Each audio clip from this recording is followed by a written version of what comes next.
Baruch Hashem. Então nós vamos abrir em Deuteronômio capítulo 1, Sefer Devarim, capítulo 1.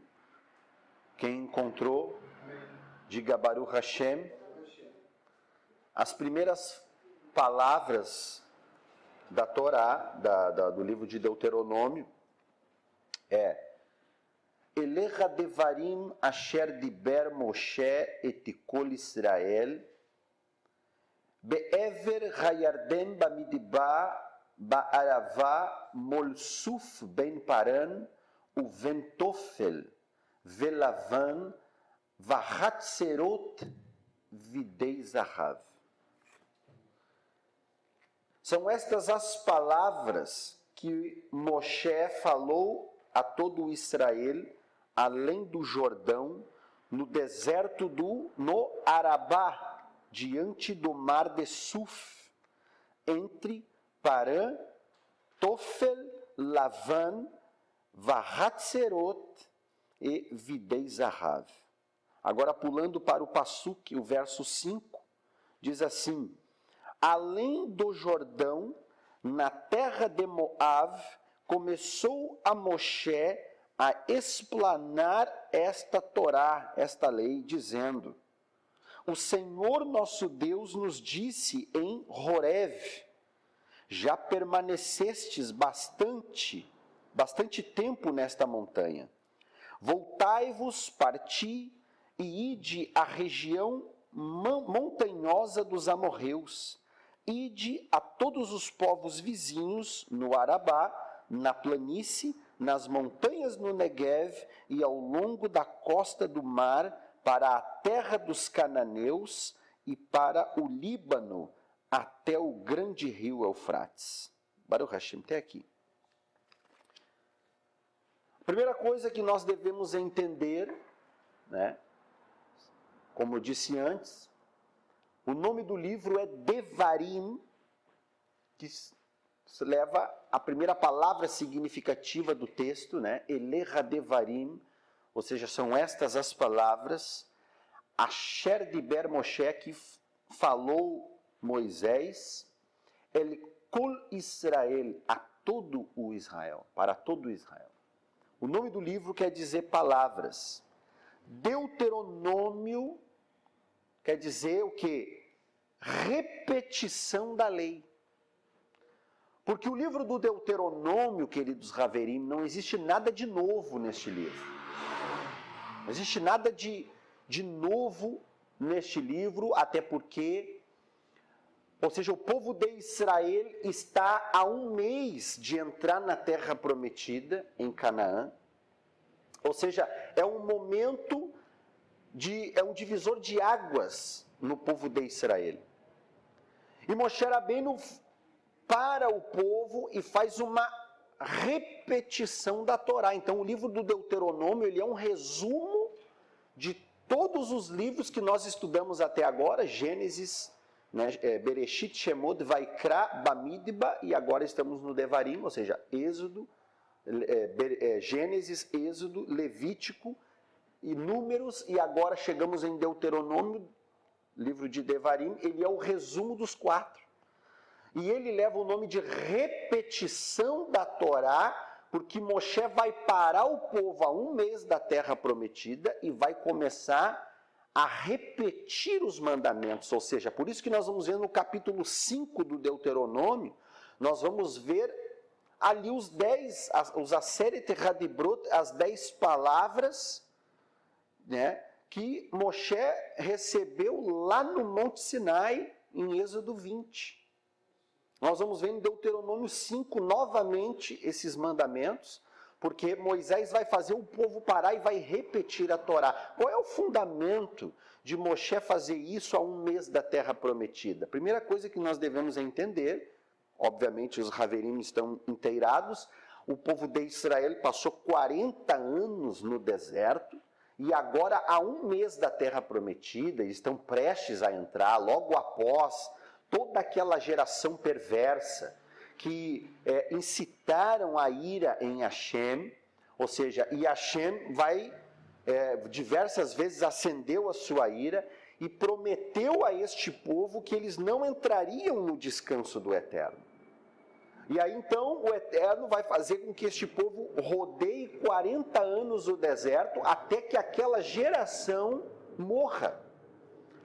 Quem são esses que estão prestes a entrar na terra de Canaã? São os jovens menores de 20 anos, de 20 anos para baixo, que Hashem vai, naquela época, vai falar o quê? Vocês estão determinados a cair no deserto, e apenas os jovens de 20 anos para baixo e aqueles que nasceram durante o deserto é que agora vão entrar na terra prometida. E Hashem agora vai cumprir essa palavra, porque enquanto o último daquela geração não morreu, o povo ficou rodeando no deserto. Agora Hashem vai cumprir essa promessa. E o povo está 1 mês da terra prometida e Moshe vai fazer esse povo parar e vai fazer uma repetição da Torá para esta geração que sobreviveu. E a pergunta é, qual é o fundamento de Moshe fazer uma releitura, uma repetição da Torá? Simples. Porque o povo está prestes a entrar na promessa. E se tem uma coisa que o ser humano faz, é que quando entra nas promessas de Deus, a primeira coisa que ele faz é esquecer daquilo que ele prometeu para Deus no deserto. Então, para que não houvesse desentendimento, para que não houvesse esquecimento, para que o povo estivesse vacinado, avisado, precavido, Moisés vai fazer o povo parar e vai fazer uma repetição da Torá. Porque muitas vezes nós passamos por adversidades e nós prometemos as coisas ao Eterno. E uma vez que o Eterno nos coloca na bênção, na promessa, muitas vezes nós não cumprimos aquilo pelo qual nós falamos. Ou seja, quando eu vejo Moshe repetindo a Torá, eu levo isso como exemplo para a minha vida, porque é algo que tem que estar sempre latente aos nossos ouvidos, sempre latente aos nossos corações. Isso deve estar escrito nos nossos corações, para que a Torá do Eterno não venha a ser esquecida. Para que nós, quando alcançarmos as promessas de Deus, nós venhamos sempre carregar a Torá em nossos corações. O livro do Deuteronômio, ele também é conhecido como o Sefer HaBrit. O livro do Deuteronômio também é conhecido como o livro da aliança. O livro do Deuteronômio é conhecido também como o livro da aliança. Por que o Deuteronômio é o livro da aliança? Porque, como eu disse, o povo de Israel está prestes a entrar na promessa, e exatamente ali, naquele momento, que Moshe repete a Torá para o povo de Israel, é como se fosse uma espécie de casamento, porque a Torá nada mais é do que a Ketubá, o documento de casamento de Hashem com o povo de Israel. Porque, para quem não sabe, Deus é casado. Até nós lemos ali o Shir HaShirim, no Cântico dos Cânticos, os escritos que Shelomo HaMelech vai escrever, a noiva e o noivo. Ou seja, Hashem falando ao povo de Israel, a noiva, e a noiva, que é Israel, também falando ao seu esposo. Ou seja, Israel casou com Hashem no Monte Sinai, e agora que o povo vai entrar na promessa, o povo precisa estar ciente dos mandamentos do Eterno, porque o povo é casado com o Eterno. E a Ketubá, esse documento de casamento que convalida esse casamento. Porque não tem como uma pessoa dizer que é casada, que é noiva do Eterno, mas não cumpre os mandamentos do Eterno. Ou pelo menos não tem o desejo de cumprir esses mandamentos. Ou seja, porque o mandamento é a Ketubá, é o documento de casamento de Hashem com o seu povo. Inclusive nós vamos ver Isaías, o profeta Yeshayahu Hanavi, no capítulo 54, verso 5, ele vai dizer o seguinte, abre-se aspas, pois teu marido é aquele que te fez, Adonai dos exércitos é o seu nome. Ou seja, o profeta Yeshayahu vai trazer, vai elucidar, vai confirmar isso que eu estou falando, dizendo que Israel é casado com Hashem, dizendo, pois o teu marido é aquele que te fez, Adonai dos exércitos é o seu nome. Jeremias, o profeta Yirmiyahu Hanavi, ele também vai trazer essa afirmação, quando ele diz, ó filhos rebeldes, voltai a mim, porque eu sou o vosso esposo. Ou seja, o povo de Israel estava vivendo um momento de rebeldia, e o que é rebeldia? É não cumprir, é desprezar a Torá. Ou seja, na época do profeta Yirmiyahu Hanavi, o profeta Jeremias, o povo de Israel estava desobediente, estava afastado da Torá. E nós até vemos ali o caso que Hashem vai mandar Nabucodonosor, o Império Babilônico, para levar Israel cativo, porque Israel estava desobediente aos seus mandamentos. Devido à sua desobediência, Hashem vai mandar o exército opressor para levar Israel cativo.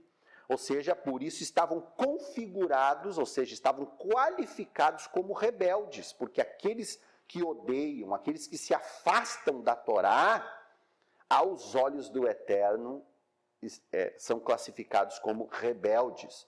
Então Jeremias vai se levantar e vai dizer o seguinte, vai dizer, ó filhos rebeldes, voltai a mim, porque eu sou o vosso esposo. Ou seja, é o esposo de Israel chamando a sua noiva novamente para este casamento. Por que eu falo que a rebeldia configura a desobediência à Torá? E Hashem vai chamar o povo de Israel de volta para este casamento, dizendo, voltai porque eu sou o vosso esposo. Vocês estão na condição de rebelde, mas voltem para o vosso marido, porque a rebeldia contra Deus é exatamente a desobediência da Torá, que também é conhecida na Brit Hadashah por Rabi Shaul, o apóstolo Paulo. Ele vai chamar essa rebeldia contra a Torá de apostasia. A verdadeira apostasia espiritual é aquela que a pessoa se afasta dos mandamentos de Deus. E o interessante é que a palavra apostasia vem do grego, apostasion, que quer dizer divórcio. E logo, se a Torá é o contrato de casamento entre Hashem e Israel, uma pessoa, quando ela está na apostasia, ela está distante da Torá e, ao mesmo tempo, está o quê? Divorciada do Eterno. Olha que interessante isso, pessoal.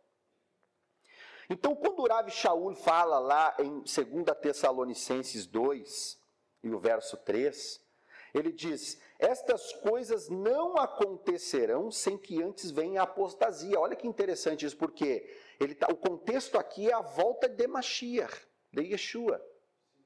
Rabi Shaul vai falar, a volta de Yeshua não acontecerá sem que antes venha a apostasia espiritual. Então Shaul está dizendo o quê? Que nos últimos dias, nos Aharit Hayamim, antes da volta de Yeshua, haveria uma rebeldia por parte do povo, ou pelo menos daquele que se diz povo de Deus, ou seja, haveria uma rebelião contra os mandamentos do Eterno.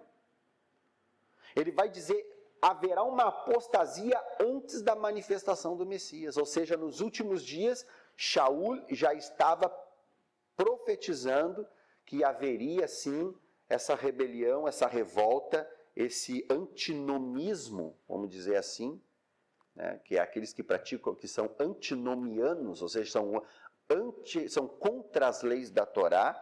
O apóstolo Paulo vai chamar isso de apostasia espiritual, ou seja, vai haver um divórcio, Paulo vai falar. Ou seja, esse povo vai se divorciar do Eterno porque estão rebeldes contra os mandamentos do Eterno. Então, é nesse sentido que Moshe Rabbeinu vai expor a Torá para o povo ali, a 1 mês da Terra Prometida. Ele vai reforçar essa ketubá de casamento, dizendo a este povo, entre aspas, né, parafraseando, é como se ele dissesse, não esqueçam que vocês são casados com o Eterno. Vocês estão entrando na promessa, mas não esqueçam que vocês têm um compromisso com Hashem. E que vocês devem o quê? Zelar por este casamento, ou seja, e cuidar para não quebrar esse contrato de casamento, ou seja, não violar os mandamentos da Torá. E, junto com essa questão, Moshe Rabbeinu vai trazer uma repreensão ao povo que está ali, de uma forma sutil. Quando nós lemos no primeiro versículo, conforme nós lemos, vai dizer assim, Elecha devarim asher diber Moshe et kol Israel. São essas as palavras que falou Moisés a todo Israel. Be'ever hayardem, ou seja, nas margens do Jordão, o povo está prestes a entrar na terra prometida. Bamidibar, no deserto. Ahavá mulsuf. Ben Paran uven Tofel velavan vahatserot videi zahav. Isso aqui é muito interessante, pessoal, porque estas cidades que as escrituras vão dizer que Moisés vai falar essas palavras, essas cidades estão desconexas com o momento. Por quê? Você vai entender. Se Moisés está prestes a entrar na terra prometida, olha o que o texto vai dizer. São estas as palavras que Moisés falou a todo Israel, além do Jordão, ou seja, prestes a entrar em Canaã, né? No deserto do Arabá, diante do mar de Suf. Como assim? Diante do mar de Suf. Mar de Suf, para quem não sabe, é o Mar Vermelho. O nome do Mar Vermelho, na verdade, não é Mar Vermelho. O nome que aparece no texto original é Yam Suf, o mar de junco. Então, quando nós lemos aqui, essas são as palavras que Moshe falou a todo Israel, no deserto, no Arabá, diante do mar de Suf, diante do mar vermelho. Como assim? Mas se o povo está prestes a entrar na terra, como que eles estão diante do mar vermelho? E Moshe Rabbeinu também vai falar, o texto vai dizer assim, em Parã, em Tofel, em Lavan, ou seja, aqui tem um erro, porque essas duas cidades não existem. Por que a Torá vai começar a citar cidades que estão longe dali daquela divisa do Jordão? Ou seja, os nossos sábios vão dizer que, na verdade, essas cidades que são citadas aqui, eles não estavam nessa cidade, porque eles estão reforçando, eles estão na beira, nas margens do Jordão, prestes a entrar na terra prometida. Então, como é que o texto está dizendo que são essas as palavras que Moisés falou a todo Israel, no deserto, no Arabá, diante do Mar Vermelho? Se eles estão prestes a entrar na terra prometida, como que eles estão diante do Mar Vermelho? O Mar Vermelho está lá para trás. Então, como explicar isso daqui? Os nossos sábios vão dizer que, na verdade, essas cidades, não é que eles estavam nessa cidade. Moshe começa a citar essas cidades para o povo, quando ele começa o seu pronunciamento, para, de uma forma sutil, trazer uma repreensão àquele povo que está ali. Porque nestas cidades que foram citadas, aconteceram momentos em que o povo de Israel despertou a ira de Deus. Ou seja, nessas cidades citadas aqui, foi aonde o povo de Israel mais irou a Deus e Deus esteve prestes a fulminar o povo. De uma forma sutil, Moisés está falando para o povo o seguinte, ó, não façam como a geração que caiu no deserto. Ou seja, para Moisés não constranger o povo, em vez de ele falar os pecados que a geração que morreu cometeu, ele simplesmente cita as cidades no qual ocorreu esses pecados. E o povo, ao lembrar da cidade, lembra do que aconteceu no local e eles já logo entendem o que Moshe está querendo dizer. que se trata de uma repreensão. Ou seja, e o que aconteceu diante do Mar Vermelho? Quando fala do Mar de Suf, do Yam Suf, ou seja, quando fala, são estas as palavras que Moshe falou a todo Israel, além do Jordão, no deserto. O que aconteceu no deserto? Quando fala no deserto, está se referindo a Shemot, Êxodo 16:3, que o povo disse, se ao menos tivéssemos morrido no Egito. Ou seja, aquilo despertou a ira de Deus. Eles falaram isso durante o deserto e o Eterno teve prestes a fulminá-los. Quando o texto fala sobre no Aravá, está falando nas planícies de Moabe, que nós lemos, estudamos. O que aconteceu nas planícies de Moabe? O pecado de Baal Peor, aonde Israel se envolveu com as moabitas e também praticou idolatria ao deus das moscas, Baal Peor. Nós estudamos aqui a decadência espiritual que Israel se envolveu. E interessante porque o texto vai falar também, em Parã, o que aconteceu em Parã? O mau relato dos espias e a murmuração do povo. Os 12 espias voltaram da sua missão, os 10 trouxeram relatos maus da terra prometida, e apenas 2, que é Yehoshua, Josué e Caleb, vão trazer palavras de ânimo ao povo, dizendo, não, Deus entregou para nós essas terras, mas os outros 10 vão trazer palavras de desânimo, e ali o povo que derreteu o seu coração diante das adversidades que estavam por vir, e quiseram voltar para a terra prometida, e aí então o Eterno vai dizer, não, então estão todos condenados a cair no deserto. Só que o que vai chamar atenção aqui, que o texto vai citar 2 cidades que não existem. Tofel e Lavan. Como assim Moisés falou na cidade de Tofel e Lavan? Porque essas cidades não existem. Os nossos sábios dizem que se vasculhar a Torá, não vai encontrar essa cidade. Então, o que a Torá está querendo nos dizer aqui sobre Tofel e Lavan? Moshe, de uma forma sutil, está trazendo à memória o pecado que o povo cometeu ao rejeitar o maná, falar tolices contra o maná, ou seja, porque a palavra Tofel que aparece ali no texto, entre Tofel e Lavan, Tofel, vem da palavra taflu, que quer dizer falar tolices. Falaram taflu, tolices do maná. Lavan quer dizer, se referindo ao maná, porque o Lavan quer dizer branco em língua hebraica, ou seja, o maná que era branco. Eles falaram tolices acerca do maná que era branco. Ou seja, ali também despertaram a ira de Hashem. A Hatzerot, que em língua hebraica quer dizer dividir. Ou seja, essa cidade também não existe. Quando o texto fala que são essas as palavras que Moshe falou em Hatzerot, na verdade essa cidade não existe.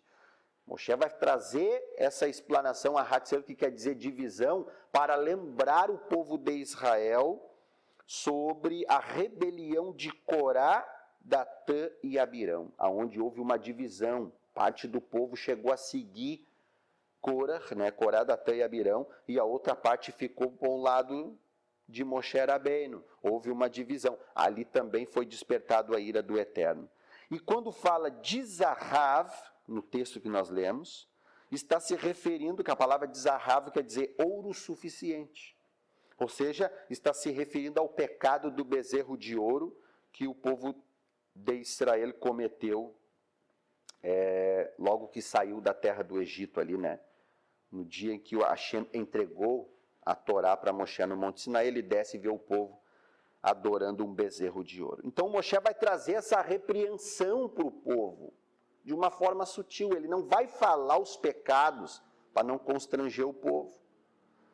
Ele respeita essa geração e de uma forma sutil ele vai citar palavras e cidades vinculadas aos pecados daquela geração que caiu. Para quê? Para trazer um alerta, uma techuvá para aquela geração, um arrependimento, para que eles estão prestes a entrar na terra prometida e não cometerem estes erros, porque Porque a partir de agora eles vão entrar na Terra Prometida e a maioria dos milagres que eles presenciaram no deserto não vai acontecer mais. Ou seja, o maná que o povo murmurou lá atrás não vai cair mais. Agora o povo vai ter terra para poder semear. Então a água que o povo também, né, blasfemou, tudo que o povo murmurou, ou seja, toda aquela manifestação sobrenatural no deserto não vai ter mais. E o que Moisés está dizendo? Não façam como essa geração que morreu, do qual vocês foram testemunhas, dos quais muitos de vocês são filhos. Os pais de vocês, provavelmente os avós de vocês, caíram no deserto porque se levantaram contra Hashem, murmuraram contra o maná, fizeram um bezerro de ouro, praticaram idolatria, foram lá adorar o Baal Peor, né, se envolveram com moabitas, se envolveram em coisas erradas, e Moshe, de uma forma sutil, está trazendo isso aí para que essa geração venha estar ciente, façam techuvá, cumpram esse contrato de casamento, porque agora eles vão entrar na Terra Prometida e as manifestações que Hashem tinha no deserto não vai ter mais, o maná vai cessar, ou seja, a Shekhinah também já não vai acompanhar mais o povo. Então, Moshe precisa reforçar a Torá, trazer essa repreensão para que o povo esteja ciente, porque a partir de agora, tudo que eles vão ter é a palavra. Eles não vão ter mais a manifestação, eles vão ter só a Torá a partir de agora. É como se Moshe estivesse chacoalhando o povo e dizendo, a partir de agora vocês têm que ser obedientes à Torá. Ele traz essa repreensão, esse puxão de orelha, para que o povo possa entrar ciente, crendo, né? Avisados, precavidos de não quebrar essa ketubá de casamento com o Eterno. Baruch Hashem. E algo interessante vai acontecer aqui, porque quando o povo de Israel vai entrar na Terra Prometida, aqui se configura uma espécie de Geulá, uma espécie de redenção, uma espécie de salvação. Por quê? Porque o povo vai entrar na promessa, até que enfim o povo vai entrar na promessa, e isso configura uma espécie de Geulá, de redenção. O povo vai chegar na Terra Prometida. E o interessante é que no versículo 5, o texto vai dizer assim, além do Jordão na terra de Moab, ou seja, na divisa, né? É só atravessar o Jordão, já está chegando em Canaã. Além do Jordão, na terra de Moab, começou Moisés a expor esta lei dizendo. Interessante aqui essa questão de Moshe expor a lei dizendo, porque no texto original vai aparecer uma palavra muito interessante. O texto original vai aparecer a palavra be'er, ou seja, Moshe, o texto em português vai dizer que Moisés expor-lhes, começou a Moshe a expor-lhes a lei. Só que no texto original vai aparecer a palavra be'er, ou seja, Moshe começou a explanar, Moshe começou a aplainar. A palavra be'er, ela quer dizer tornar plano. Aplainar, ou seja, Moshe começou a aplainar a Torá.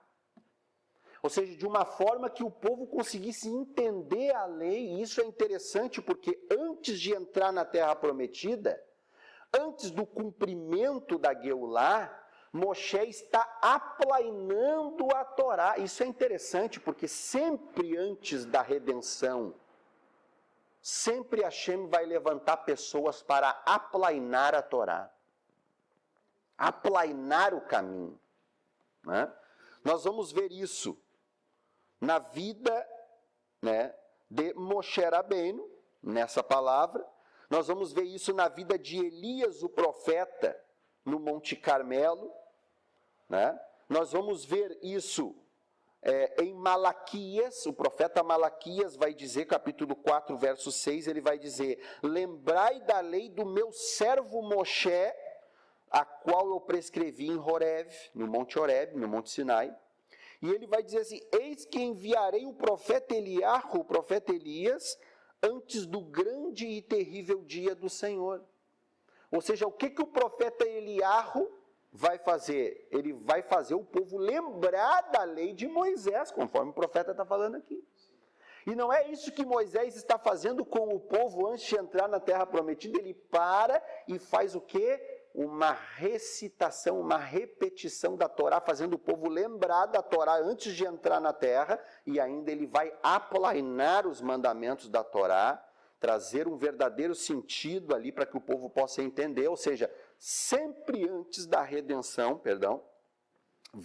Hashem vai trazer, vai levantar alguém para aplainar, para tornar pleno o caminho do eterno através da explanação da Torá. E nós vamos ver que isso se repete, porque o espírito de Elias, por que Hashem vai falar em Malaquias? Lembrai-vos da lei do meu servo Moisés, o qual eu prescrevi em Horebe. Aí ele vai dizer assim, eis que enviarei o profeta Elias antes do grande e terrível dia de Adonai. Por quê? Porque Elias, ele representa a restauração. Ele é conhecido como o profeta da restauração. Quando nós lemos lá, o desafio de Elias com os profetas de Baal, Israel está afundado na idolatria aos pés de Baal. E Elias é levantado pelo Eterno para quê? Para trazer restauração espiritual para Israel. Israel está afastado do Eterno, está aos pés de Baal, e Elias vai trazer essa restauração. Quando o fogo explode no altar de Elias, que ele erigiu ao Eterno no Monte Carmelo, a nação que está desviada bota a boca no pó e diz, só Hashem é Elohim, é Deus. Ou seja, desde então, o profeta Elias, ele é tido como o profeta da restauração. E é por isso que Hashem vai falar pela boca do profeta Malaquias, dizendo, lembrai-vos da lei do meu servo Moshe, o qual eu prescrevi em Horebe, e vai dizer, eis que enviarei o profeta Elias antes do grande e terrível dia de Adonai. Ou seja, quando nós lemos no sentido literal, nós vamos ver que Elias será o responsável por fazer o povo lembrar da Torá de Moisés. Porque antes da redenção, sempre Hashem vai levantar alguém para aplainar, para expor a Torá e endireitar os caminhos tortuosos. Só que quando nós chegamos e entramos na Brit Hadashah, logo nós já nos deparamos com um personagem chamado Yohanan Hamatbil, João Batista. E o interessante é que no anúncio do seu nascimento, o Malar, o anjo, vai falar a Zacarias, pai de João Batista, dizendo o seguinte, esse filho que vocês vão ter, que tu vai ter com a tua esposa, ele vai vir no poder, no sinal e no espírito de Elias. No espírito de Elias. Ou seja, para quê? Por que Yohanan Hamatbil vai vir no espírito de Elias? Porque ele é alguém também que vai trazer retificação aos caminhos tortuosos e ele também vai explanar a Torá e não só isso. Vai fazer como Moshe Rabbeinu fez com o povo de Israel aqui, antes de entrar na Terra Prometida, pregando o quê? Techuvá, arrependimento. Foi por isso que Moshe falou o nome daquelas cidades. Para despertar uma techuvá, um arrependimento, porque ninguém pode entrar na promessa se não ter arrependimento. E interessante porque João Batista, isso vai vir sobre Elias, o profeta Malaquias vai falar sobre isso, e aí João Batista, Yohanan Hamatbil, ele vai vir também com essa mesma unção, com esse mesmo ministério, com essa mesma missão de que pregar a retificação dos caminhos tortuosos e pregar também o arrependimento, porque a Geulah está chegando, ele está pregando, e quem é que vem após dele? O Mashiach Yeshua. E interessante que as palavras de Yohanan Hamatbil vai dizer o quê? Quando os fariseus lá enviam pessoas para perguntar, és tu Elias? Eu não sou Elias. Então quem tu dizes, que tu fala de ti mesmo? Para que nós voltemos e levamos uma resposta àqueles que nos enviaram. E Yohanan vai falar algo interessante. Ele vai citar o texto do profeta Isaías dizendo, endireitai o caminho de Hashem. Vai dizer, eu sou a voz que clama no deserto. Endireitai endireitai o caminho de Hashem, endireitai as suas veredas. O que é endireitar o caminho de Hashem, pessoal? Hashem tem um caminho, que é o caminho reto, o caminho da santidade. Só que o tempo vai passando e esse caminho vai se tornando tortuoso. Esse caminho que deveria ser reto começa a se tornar tortuoso, não porque Hashem deixa o caminho tortuoso, mas porque os homens têm uma tendência a fugir do caminho da retidão. Então o profeta vai ser levantado para o quê? Para puxar a orelha do povo e aplainar o caminho do Senhor, dizendo, ó, eu sou a voz que clama no deserto, endireitai o caminho do Senhor, ou seja, voltem, não foi o que Irmiyahu Hanavi, o profeta Jeremias, vai falar ao povo. Lembrai-vos do bom caminho, perguntai pelo bom caminho. Andai, lembrai das veredas antigas, andai por ele, o qual é o bom caminho. Ou seja, João Batista vem nesse mesmo sentido, trazendo, aplainando, retificando o caminho tortuoso. Por quê? Porque Yeshua está vindo logo após ele e sempre antes da salvação, Hashem vai levantar pessoas para endireitar o caminho da santidade, para endireitar o caminho de Hashem, fazendo isso como? Pregando arrependimento e pregando e explanando, aplainando a Torá. Moshe começa a aplainar a Torá aqui no verso 5 de Devarim 1. Né? Ele começa a aplainar, tornar plano a Torá, tornar plena a Torá. E o interessante é que quando nós falamos sobre isso, nós lembramos das palavras de Yeshua. E quando ele diz... Não pensem vós que eu vim abolir a lei e os profetas. O que ele vai dizer? Eu não vim abolir, eu vim cumprir. E o termo grego ali é plerosai, que quer dizer tornar pleno.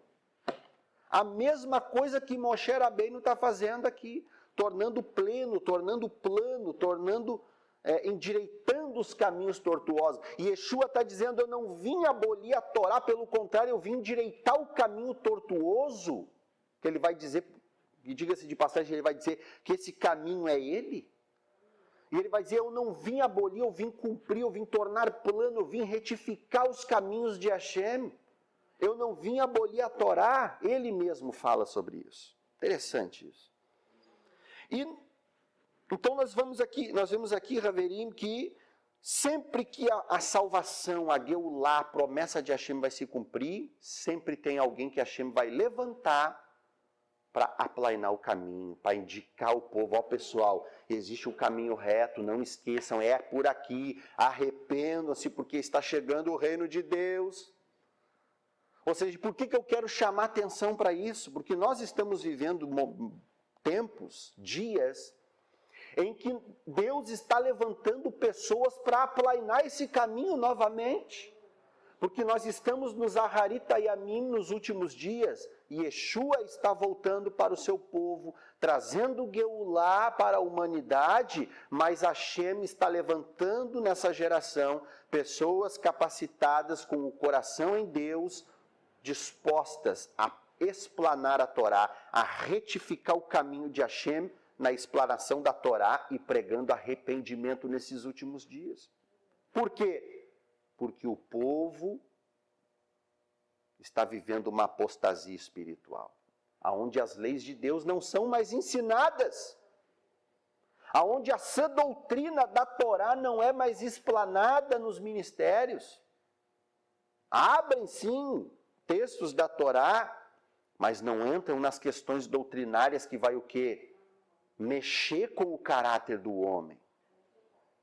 As pessoas não estão entrando nas questões doutrinárias daquilo que Hashem fala, ó, isso vocês podem fazer, isso não pode, ou seja, as pessoas não estão mais dando ênfase aos mandamentos do Eterno. Ou seja, estamos vivendo aquilo que Rav Shaul profetizou, o divórcio que Rav Shaul profetizou, falando sobre apostasia, e eu já disse, apostasia quer dizer divórcio, porque estão quebrando a Ketubá, o documento de casamento, que é a Torá. Ou seja, Shaul, Paulo vai falar que Yeshua não volta sem que antes aconteça estas coisas. aonde vai haver um esfriamento, o povo vai se afastar da Torá, ou seja, muitos vão se divorciar de Hashem. E nós falamos aqui, né, ontem, no nosso shiur, da parábola das 10 virgens.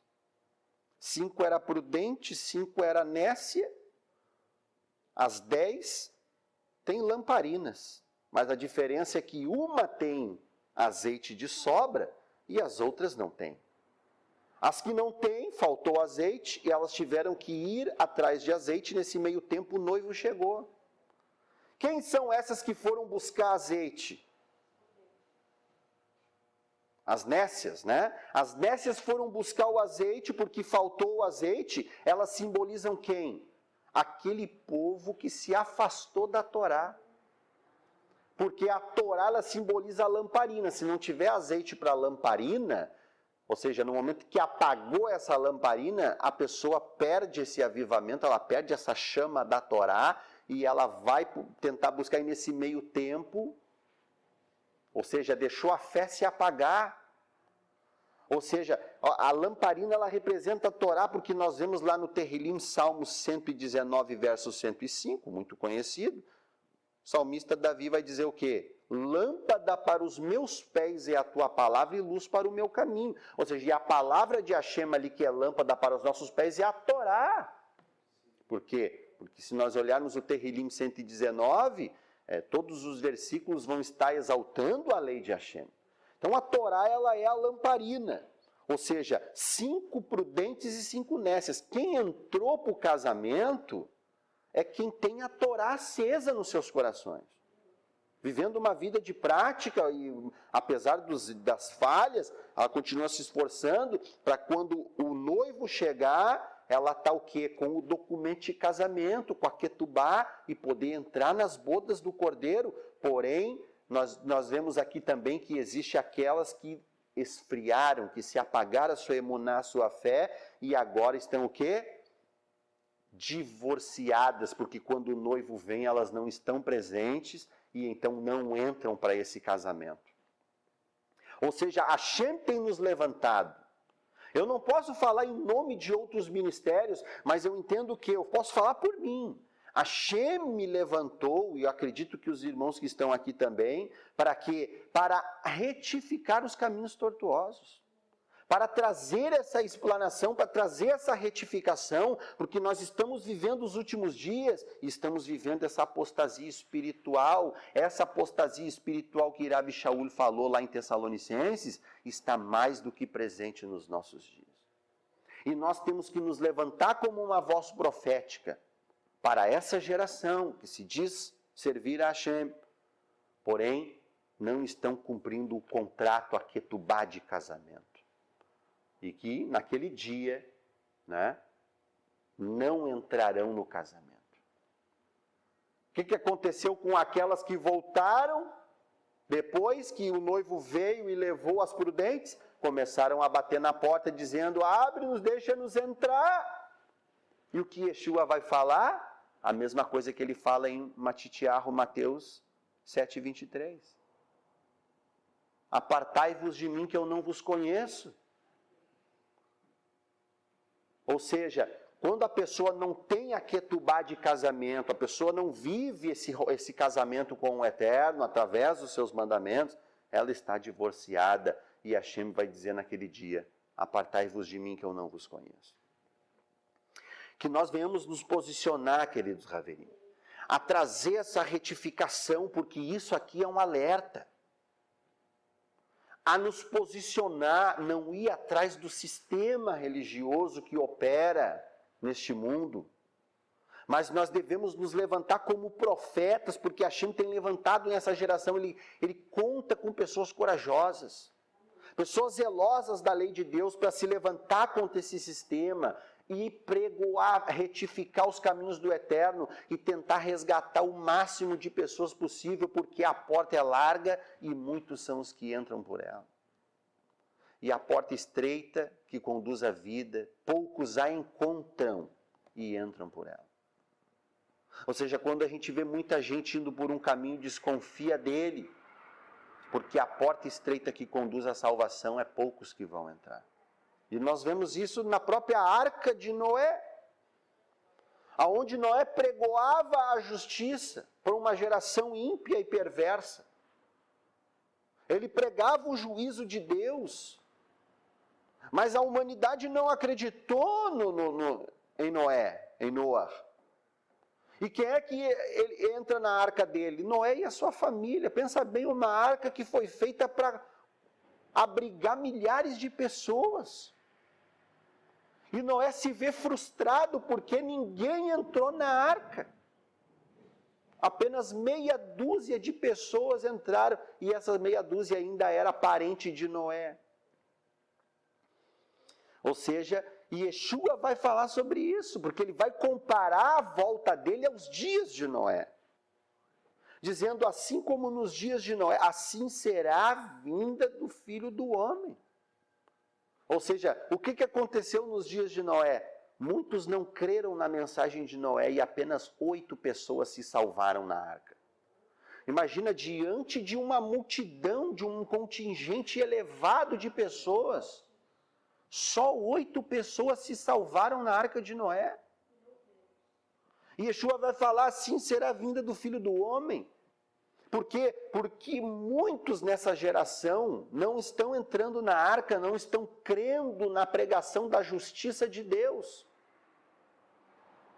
Kefa vai chamar Noé de pregoeiro da justiça. O que o pregoeiro da justiça prega? A Torá, que é o código jurídico, código de jurisdição do reino, código de ética, de conduta, as leis do reino. Mas só 8 pessoas creram na pregação de Noé, e essas 8 pessoas eram sua própria família. Imagina a frustração de Noé, mas Noé fez o seu papel. Noé pregou a retificação. E agora Yeshua está para voltar, e nós sabemos que os tempos se abreviam. E novamente isso se repete. A Shem tem levantado pessoas com autoridade. Ah, mas não vem ninguém. Ah, mas ninguém acredita. Não importa, irmãos. Que nós vamos fazer como Noé. Abrir a nossa boca e pregar a verdade, doa quem doer. Se as pessoas não acreditar, o problema é deles. Mas nós temos que abrir a nossa boca e pregar essa retificação dos caminhos tortuosos. Amém, queridos reverendos? Interessante que no verso 6, Moshe vai dizer assim: o Senhor nosso Deus, Eloqueino, nos disse em Horeb, no Monte Sinai, já permanecestes bastante tempo nesta montanha. E o verso 7 ele vai dizer, voltai-vos, parti, ide à região montanhosa dos amorreus, ide a todos os povos vizinhos no Arabá, na planície, nas montanhas do Negueve, ao longo da costa do mar, para a terra dos cananeus, para a terra de Canaã, para o Líbano, até o grande rio Eufrates. Aqui que a Shem está falando aqui, que Moshe está repetindo ao povo, porque o povo, quando estava no Monte Sinai, que Moshe recebeu as tábuas, o povo ficou muito tempo ao redor da montanha. Receberam a palavra, receberam a promessa de terra prometida, receberam a Torá, mas eles permaneceram inertes, ficaram ali.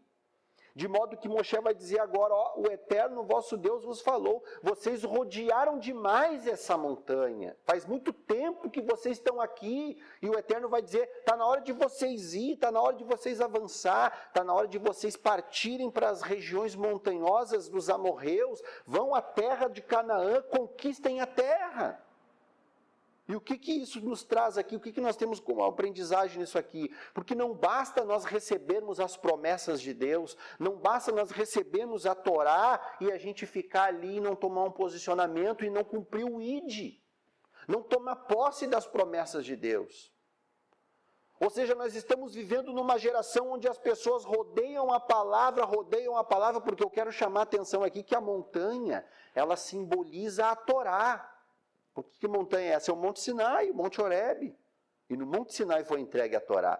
No momento que Hashem fala, vocês estão rodeando demais essa montanha, ou seja, vocês estão rodeando demais a palavra, vocês já receberam a palavra, agora vocês têm que ir conquistar. Vivam esta palavra.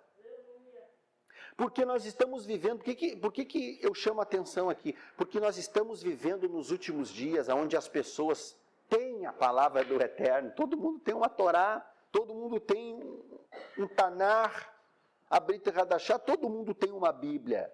E as pessoas rodeiam a palavra, mas nunca avançam, nunca progridem, nunca crescem, nunca tem crescimento no conhecimento. Estão rodeando a montanha. E Hashem está dizendo, chega de rodear a montanha, está na hora de vocês viver as minhas leis. Está na hora de vocês viver, avancem, vão, conquistem aquilo que vocês têm que conquistar. Nós estamos vivendo numa geração onde as pessoas têm a palavra, mas elas estão inertes e não tomam um posicionamento, não avançam no conhecimento. Baruch Hashem. Yirmiyahu, 2 Timóteo 2,15, vai dizer, procura apresentar-te a Deus como um shamash, um assistente, um obreiro, aprovado, que maneja bem a palavra da verdade. Ou seja, não basta nós termos a palavra, nós temos o quê? Estar aprovados diante de Hashem. E como nós somos aprovados diante do Eterno? Vivendo os seus mandamentos, colocando em prática, nos esforçando a andar nesse caminho reto. E manejar bem a palavra da verdade, ou seja, ter conhecimento, crescer no conhecimento. Um obreiro aprovado, ele tem que manejar a palavra da verdade, ele não pode ficar rodeando, não, ele tem que crescer no conhecimento. Ou seja, não devemos só estudar a palavra, nós temos que viver a palavra. Estamos vivendo em uma geração que estuda a palavra, mas não avançam no propósito divino. E o propósito divino é o quê? Retificar o caminho, fazer o povo andar no caminho reto. Nas veredas antigas. Geração rodeia, mas não progride no propósito divino. Quando Yeshua voltar, eles vão estar sem as suas lamparinas e ele vai dizer, apartai-vos de mim que eu não vos conheço. Jeremias 6,16.